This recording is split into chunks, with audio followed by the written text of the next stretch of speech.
studying sports management in North Carolina. And really, she was a student like any of us. And on July 29, 1984, a man broke into her apartment, put a knife to her throat, and raped her. She kept her eyes on him the whole time in order to memorize anything she could about it, and however, identified her rapist to the police, which she did 3 times. Once for a photo, once for a lineup, and the 3rd time in court when she confronted him in person. And a year later, Jennifer finally got justice when Ronald Cotton was sentenced to prison for life. Except for one thing. It wasn't him.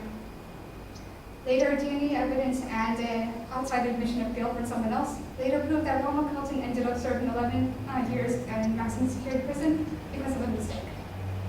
The Innocence Project, which is an organization that works with DNA bases on origins, tells us that out of the hundreds of cases they've helped overturn since the 90s, nearly 75% of them were originally based on evidence presented by eyewitnesses.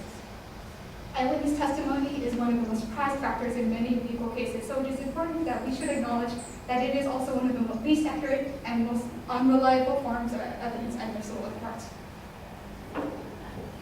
Everyone in this classroom is of an age to be called to jury duty, or at least supposed to it. And which is why we need to understand not just the cases that are going to be presented to us individually, but how they're going to be presented to us in order to manipulate how we think. So today I'm going to go over how legal representation manipulates both the juries and eyewitnesses in order to manipulate us into getting the results that they want.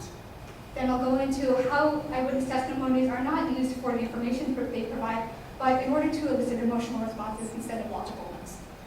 And then finally, I'll go into the nature of human memory itself and how unreliable our recollection of past events are.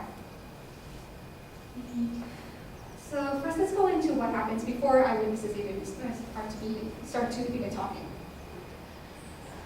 And the National Pharmaceutical Litigation Firm released a document that their own firm used that provided a lot of tips for lawyers in order how to get the sympathy of juries, which showed that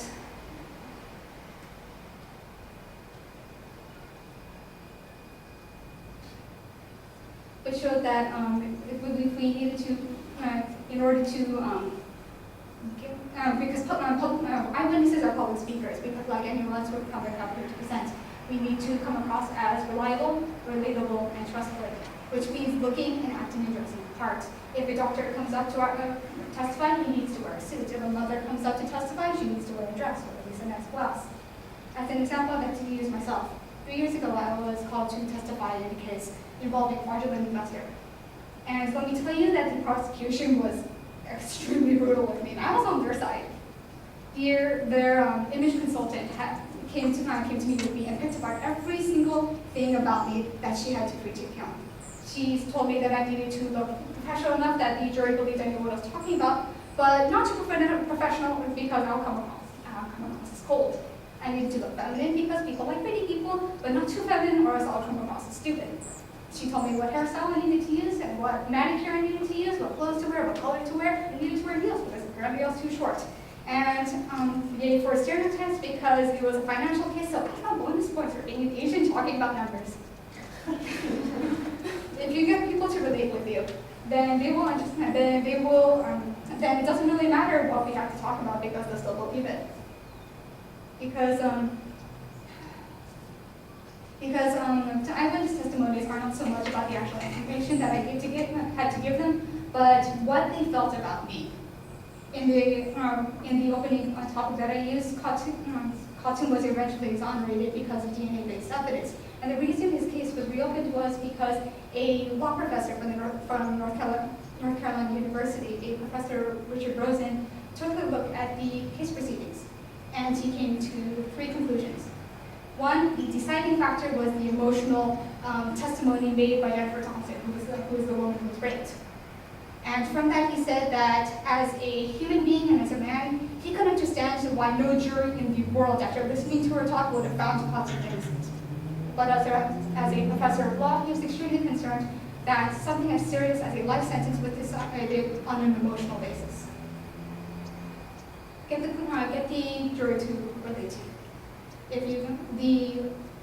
The document Overcoming Jury Bias tells us that if we get the jury to laugh with us, to cry with us, to relate to us in any sort of way, then the lawyer has all the information that he needs to get the results that he wants.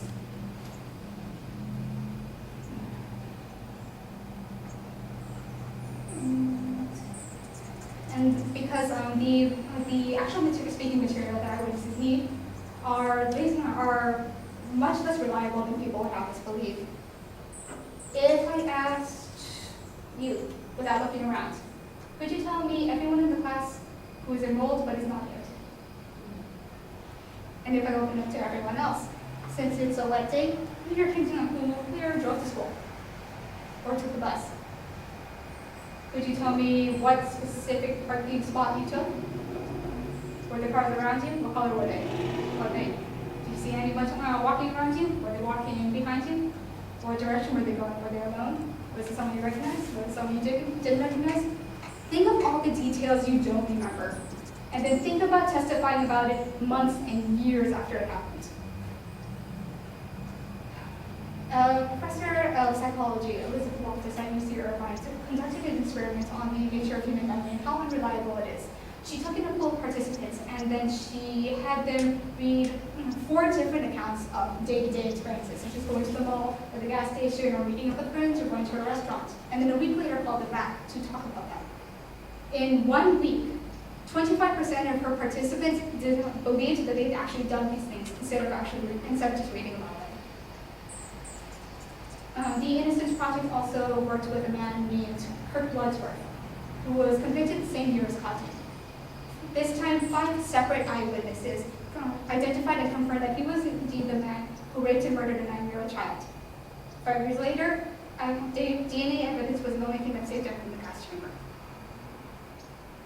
So today we've gone over how lawyers can manipulate eyewitnesses and juries in order to get the desired response.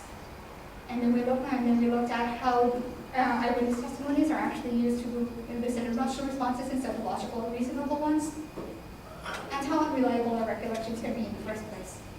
So the next time one of you is called or was selected for jury duty, I hope you keep this speech in mind and make your decisions based on a clear mind and thoughtful deliberation. Because just because someone says something doesn't mean it's true.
Jessica's not here.